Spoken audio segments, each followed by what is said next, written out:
اعوذ باللہ من الشیطان الرجیم بسم اللہ الرحمن الرحیم رب اشرح لی صدری ویسر لی امری واحلل عقدۃ من لسانی یفقہوا قولی۔ قرآن کریم کے مضامین کے تفصیلی تعارف کا بیان۔ قرآن کریم کی مضامین توحید، صداقت قرآن، صداقت رسول، ایمان بالآخرت، جہاد، انفاق، تنظیم، آداب اور تخویف، بشارت، تزہید فی الدنیا، ترغیب فی الآخرہ، اس کا تفصیلی تعارف کرانے کے بعد آج جن مضامین کا تعارف کرانا ہے اس کا نام ہے تسلی، تشجیع، ختم علی القلب، ربط علی القلب۔ چار چیزیں ہیں۔ تسلی، داعی حق کا دل تنگ ہو جاتا ہے تو اس کو تسلی دی جاتی ہے۔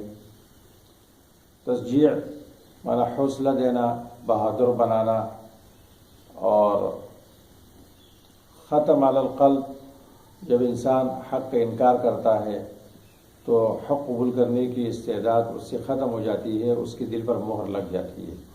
ربط علی القلب جب داعی حق کسی خطرناک موڑ پر ہوتا ہے اور حق کے اظہار میں، ایمان کے اظہار میں اس کی موت کا خطرہ ہوتا ہے تو اس وقت اللہ تعالیٰ اس کے دل کو مضبوط کر لیتے ہیں، اس کو کہتے ہیں ربط علی القلب۔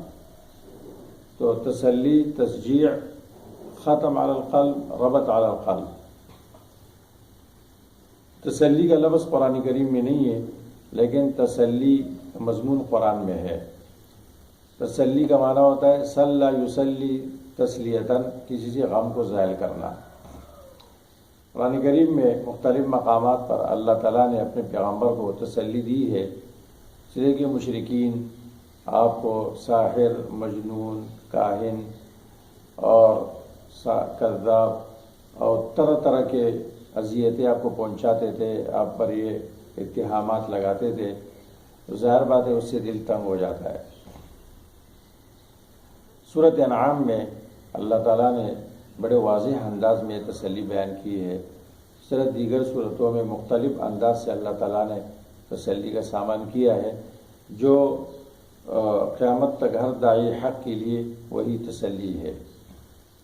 سورۃ انعام میں اللہ تعالیٰ فرماتے ہیں قد نعلم انہ لیحزنک الذی یقولون، پیغمبر ہم جانتے ہیں کہ آپ کو غمگین کرتا ہے، آپ کو غمگین کرتی ہے وہ باتیں جو یہ مشرکین کرتے ہیں۔ کون سی باتیں؟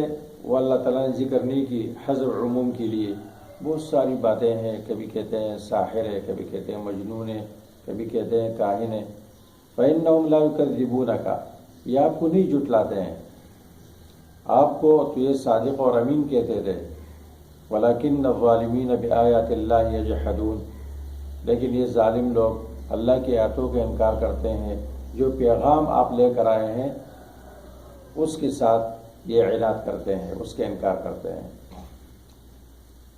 پھر اللہ فرماتے ہیں وَلَقَدْ كُذِّبَتْ رُسُلٌ مِّن قَبْلِكَ، یقیناً آپ سے پہلے بہت سارے پیغمبروں کو جھٹلایا گیا۔ كُذِّبَتْ رُسُلٌ، رسول جمع مکسر اور تنوین تعظیم کے لیے، رسول ذوی عدد کثیر عظام، بہت تعداد میں بڑے بڑے پیغمبروں کو جھٹلایا گیا۔ فصبروا علی ما کذبوا، انہوں نے صبر کیا اذیتوں پر۔ وَأُوذُوا حَتَّى أَتَاهُمْ نَصْرُنَا، ان کو اذیتیں دی گئی یہاں تک کہ ہماری مدد آئی۔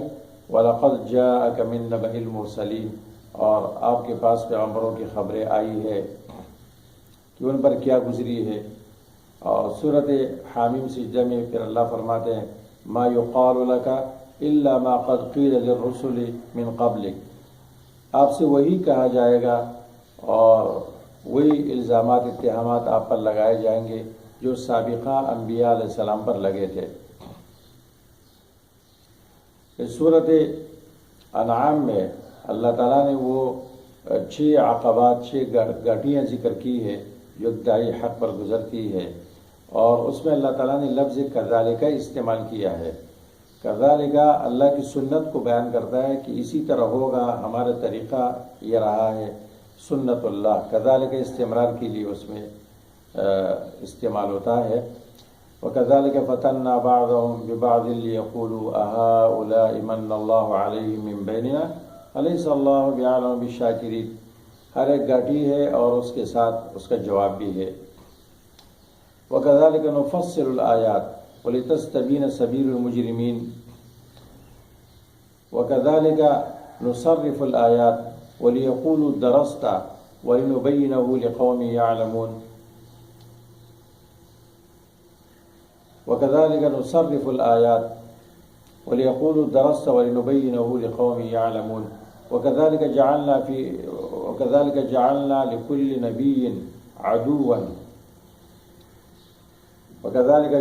لِكُلِّ نَبِيٍّ عَدُوًّا شَيَاطِينَ الْجِنِّ وَالْإِنسِ وَكَذَلِكَ جَعَلْنَا فِي كُلِّ قَرْيَةٍ أَكَابِرَ مُجْرِمِيهَا وَكَذَلِكَ نُوَلِّي بَعْضَ الظَّالِمِينَ بَعْضًا بِمَا كَانُوا يَكْسِبُونَ.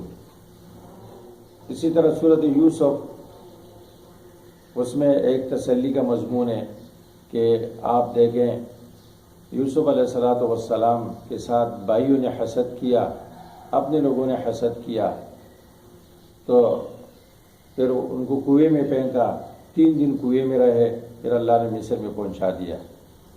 آپ کے ساتھ بھی مشرکین جو آپ کے اقارب ہیں انہوں نے حسد کیا، آپ 3 دن غار ثور میں رہے، پھر اللہ نے آپ کو مدینہ پہنچایا. یوسف علیہ السلام عزیز مصر بن گئے اور پھر آپ مدینہ میں اللہ تعالیٰ نے آپ کو حکومت دی. پھر یوسف علیہ السلام کے سامنے 22 ذلیل ہو گئے اور انہوں نے کہا لا تثریب علیکم اليوم. آپ بھی مکے میں فاتحانہ انداز میں داخل ہوں گے اور آپ نے بھی کہا الیوم یوم المرحمہ. تو یہ تسلی کا مضمون ہوتا ہے، تسلی کا بیان ہوتا ہے. قرآن کریم میں انبیاء علیہ السلام کے احوال بیان کیے جاتے ہیں. اس کے ساتھ ہوتا ہے تشجیع. تسلی کا مضمون سورۃ یاسین میں بھی ہے، وَلَا يَحْزُنْكَ قَوْلُهُمْ إِنَّا نَعْلَمُ مَا يُسِرُّونَ وَمَا يُعْلِنُونَ. آپ ان کی باتیں آپ کو غم میں نہ ڈالیں، ہم جانتے ہیں جو یہ چھپاتے ہیں، جو ظاہر کرتے ہیں. سورۃ یونس میں بھی ہے وَلَا يَحْزُنْكَ قَوْلُهُمْ إِنَّ الْعِزَّةَ لِلَّهِ جَمِيعًا. ان کی باتیں آپ کو غم میں نہ ڈالیں. بہت کچھ کہتے ہیں یہ، اس سے آپ کی بےعزتی نہیں ہوگی.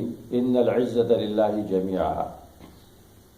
تشجیع کا معنی ہوتا ہے حوصلہ دینا. جیسے اللہ تعالیٰ نے کمزور جادوگروں کی جرت کو نقل کیا ہے سورۃ طٰہٰ میں، جب فرعون نے ان کو دھمکی دی کہ میں تمہارے ہاتھ پیر عدل بدل کاٹ لوں گا، تمہیں سلی چڑھا دوں گا، تو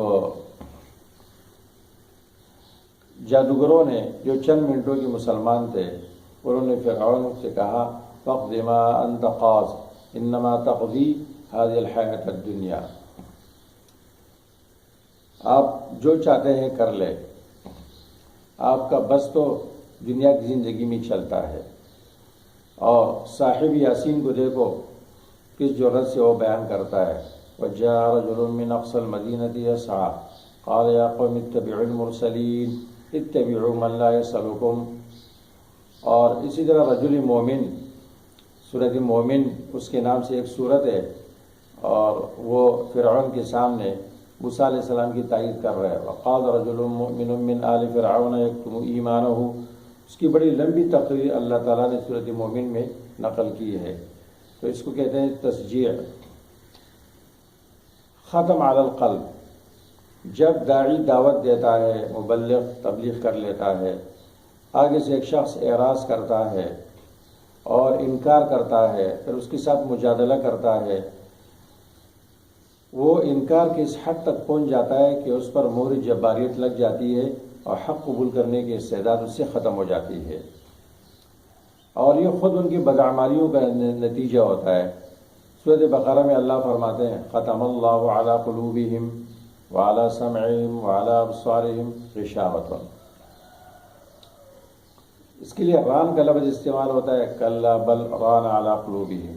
طبع کا لفظ استعمال ہوتا ہے بل طبع اللہ علیہا بکفرہم. اکن کا لفظ استعمال ہوتا ہے قالوا قلوبنا فی اکنۃ مما تدعونا. ختم اللہ علی قلوبہم، اللہ تعالیٰ نے مہر لگائی ان کی دلوں پر ان کی بدعمالیوں کی وجہ سے، اور وہ بدعمالیاں سورۃ طٰہٰ میں، سورۃ النساء میں ہے، بل طبع اللہ علیہا بکفرہم، وہاں سبب بیان کیا گیا ہے۔ اس لیے یہ اشکال نہیں کیا جا سکتا ہے کہ جب اللہ نے مہر لگا دی تو اب ان کا کیا قصور ہے، کیونکہ مہر جب ایک چیز پر لگتی ہے تو اس کا معنی یہ ہوتا ہے کہ اندر کی چیز باہر نہیں آئے گی اور باہر کی چیز اندر نہیں جائے گی۔ نہیں، اللہ تعالیٰ نے مکمل انتظام کر کے ہدایت کا مکمل انتظام کیا، انہوں نے اس کو ٹھکرایا، اسباب انہوں نے فراہم کیے، فیصلہ اللہ نے کیا۔ جیسے ایک ادارے میں قانون ہوتا ہے کہ کوئی طالب علم وہ بغیر اطلاع کی 3 غیر حاضریاں کرے گا تو اس کا اخراج ہوگا۔ اب طالب علم کے پاس اختیار ہے کہ وہ غیر حاضری کرے یا نہ کرے، اور پھر بھی اس کے پاس اختیار ہے کہ ایک غیر حاضری کر کے پھر رک جائے، دوسری کر کے رک جائے، لیکن اس نے تیسری بھی کر لی تو اعلان لگا کہ اب اس کا اخراج ہو گیا، تو یہ اعلان لگانے کی وجہ سے خارج نہیں ہوا بلکہ اپنے بدعملی کی وجہ سے خارج ہو گیا۔ تو اللہ نے جو مہر لگائی، اللہ کو معلوم تھا کہ اللہ خبر دے رہے ان کی کفر کی، کہ ان کو معلوم تھا کہ یہ اب حق قبول نہیں کریں گے، اس لیے اللہ نے مہر لگا دی۔ اللہ تعالیٰ ازل میں جو کچھ لکھتے ہیں وہ اپنے علم ازلی کے مطابق اللہ نے لکھا ہے، کیونکہ اللہ ہر چیز پر عالم ہے۔ تو کتب اللہ فی الازل یکون کذا و کذا ولم یکتب لیکن کذا و کذا، ازل میں اللہ نے یہ لکھا ہے کہ اس طرح ہوگا، یہ نہیں لکھا ہے کہ اس طرح ہو جائے۔ تو بعض لوگ یا جدید تعلیم یافتہ قسم کے لوگ وہ اس سے ناواقف ہوتے ہیں، تو وہ کہتے ہیں کہ اللہ نے مہر لگا دی تو اب ان کا کیا قصور ہے۔ تو سورۃ مومن میں اللہ تعالیٰ اس کا سبب بیان کرتے ہیں، الذین یجادلون فی آیات اللہ کبر مقتا عند اللہ وعند الذین آمنوا، جو لوگ مجادلہ کرتے ہیں اور جھگڑا کرتے ہیں داعی حق کے ساتھ، تو یہ بڑے غصے کی بات ہے اللہ کے ہاں۔ کذالک یطبع اللہ علی کل قلب متکبر جبار، اس مجادلہ فی آیات اللہ کی وجہ سے اللہ تعالیٰ مہر لگاتے ہیں ہر متکبر جبار کے دل کے ساتھ، دل کے اوپر۔ تو کبھی اس کے ساتھ سبب بیان ہوتا ہے، کبھی نہیں ہوتا ہے۔ تو جس آیت میں سبب بیان نہیں کیا گیا وہاں بھی آپ ترجمہ کریں گے، ختم اللہ علی قلوبہم، اللہ نے مہر لگائی ان کی دلوں پر ان کی بدعمالیوں کی وجہ سے، تو اب اشکال ختم ہو گیا۔ اور اس کی دلیل ہے بل لعنہم اللہ بکفرہم بل طبع اللہ علیہا بکفرہم۔ اس کے مقابلے میں ربط علی القلب، مطلب دل کو مضبوط کرنا، اس کو مطمئن کرنا۔ کبھی داعی کے سامنے ایسا مرحلہ آتا ہے کہ وہ کہتا ہے میں ایمان کا اظہار کروں گا تو میں مارا جاؤں گا، وہ خطرناک موڑ پر ہوتا ہے، اس کی ایمان کے زائل ہونے کا خطرہ ہوتا ہے، اللہ تعالیٰ اس کو مضبوط کر لیتے ہیں۔ یہ قرآن کریم میں 2 مقامات پر ہے، ایک اصحاب کہف کے متعلق ہے، وَرَبَطْنَا عَلَى قُلُوبِهِمْ إِذْ قَامُوا فَقَالُوا رَبُّنَا رَبُّ السَّمَاوَاتِ وَالْأَرْضِ۔ چند نوجوان تھے، انہوں نے بادشاہ کے سامنے اور لوگوں کے سامنے اپنے ایمان کا اظہار کیا، اور یہ بڑا مشکل تھا۔ اللہ تعالیٰ فرماتے ہیں ہم نے ان کی دلوں کو مضبوط کیا۔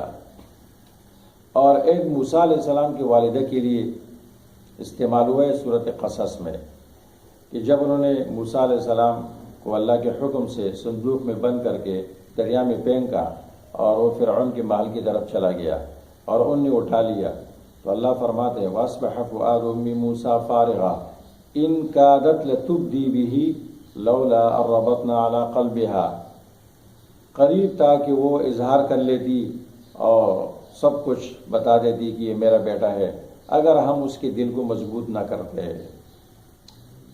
تو یہ 4 مضامین ہے، تسلی، تشجیع اور ختم علی القلب اور ربط علی القلب، اور اس کی چند مثالیں پیش کی گئی، باقی مثالیں تدبر سے خود بخود سامنے آئیں گی۔ وآخر دعوانا الحمد للہ رب العالمین۔